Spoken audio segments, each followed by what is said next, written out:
Trinidad was coming through divisions, fighting the best guys and knocking them out. Trinidad was already coronated as the undisputed middleweight champion, and his next fight was supposed to be against Roy Jones. Trinidad had been a champion since he was 20 years old, so he was the logical favorite.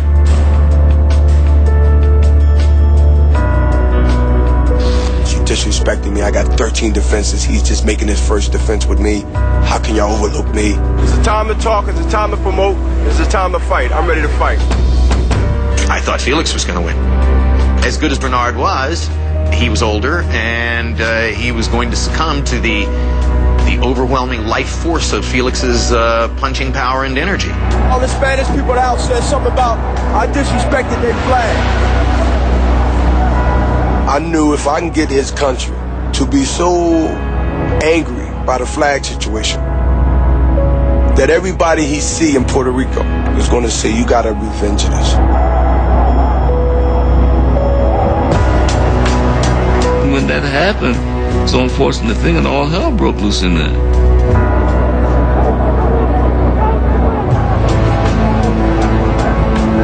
I wanted Trinidad to understand that if he fails for his country. And that worked. He wanted to hurt me. He didn't want to use technique. He didn't want to use skill. He was angry. And when you're angry, you do reckless things.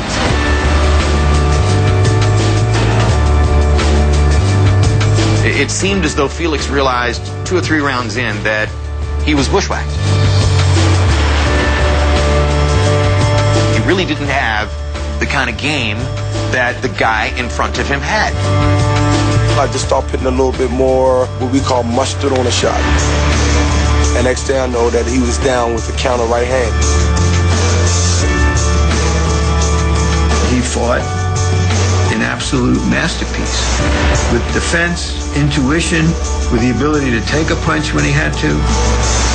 It was as good a performance of that kind as I've ever seen.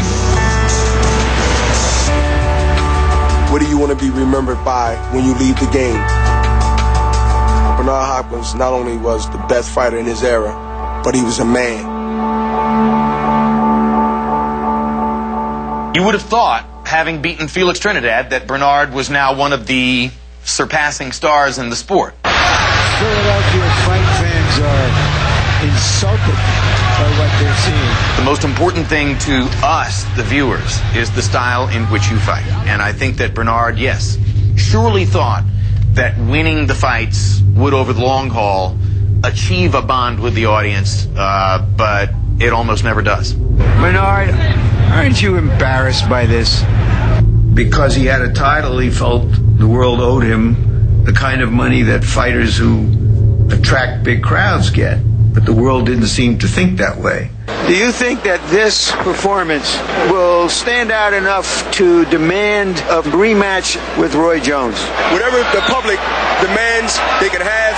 I want RJ, Roy Jones. Roy Jones Jr. can't expect to get more than Bernard Hopkins after the tournament. Roy, give us your response to what you're hearing up here. Sound like two cats that really don't know what the hell they're talking about to me. I'll never be able to figure out how Roy Jones and Bernard Hopkins couldn't figure out how to split $15, $18, $20 million between themselves. 60-40, you get your ass tore up. 60-40, you get your ass kicked. 60-40, I kick your ass. Well, I kick your ass. The kind of ego that goes into making that into nothing. I just can't connect. I heard one statement that was so creative that he hit the lottery but lost the ticket. I wasn't getting the 7 to 8 figures. I wasn't getting nowhere near that. But I got a lot of 3s, 100,000s. I got a lot of 400,000s, a lot of 500,000. If Bernard lost the ticket before then, he finally won the lottery when Oscar De La Hoya stepped up and said, I want to fight you.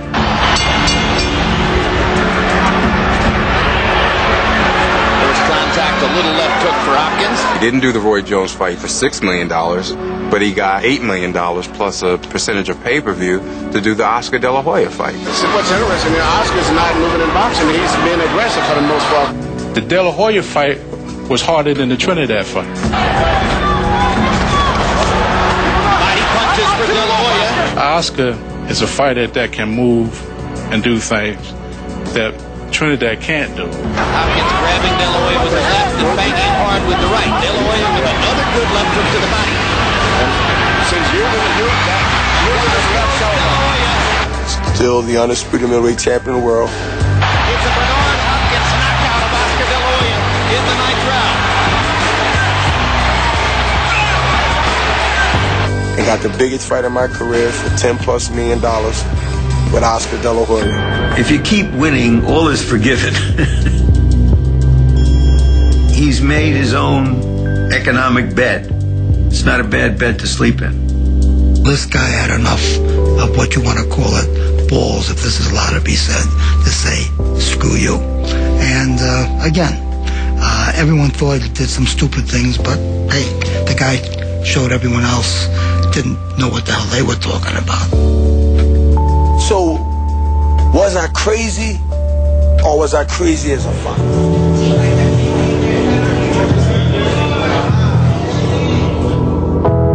Never cry.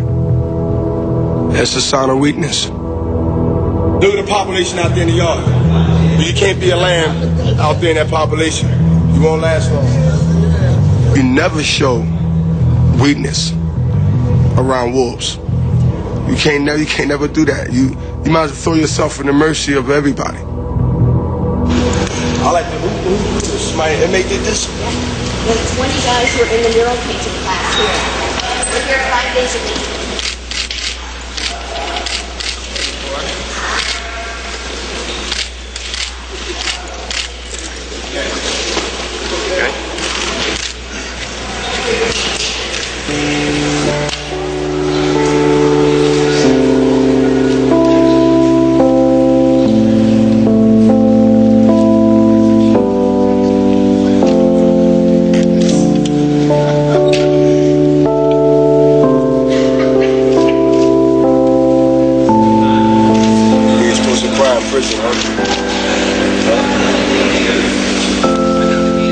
He got to see some of his dreams manifested in the flesh in that artwork. Hopkins obtained the respect of men who don't give respect to many men. It's hard to do. And as we say in the hood, that's gangster. That's gangster. Look, I fought Trinidad, I didn't shed a tear. The biggest fight of my life. I fought Oscar De La Hoya, I didn't shed a tear. He did. But to see this mural right here, man, it's just... I mean, they don't pick murals up and then erase them. Mural stays up for a reminder for a lifetime. This is a photo here. I'm 19 years old. And a trainer in Greater Fort State Penitentiary, Smokey Wilson, made me a man. And he wrote on there, you will be the middleweight champion one day. You're right, here's Smokey Wilson. Smoke. What's up? What's up, brother? Yeah, I'm gonna get in touch with your wife, man. Because I got the card and stuff. The first thing he did with me is get me straight in here and let me know that I couldn't run around wild. Man. He did what he said he was going to do. And I'm proud of you, man. I really am. I ain't going to take no credit for Bernard, none. The one thing I want to say is that he listened to me, right? That's what he did. He listened, and he did everything.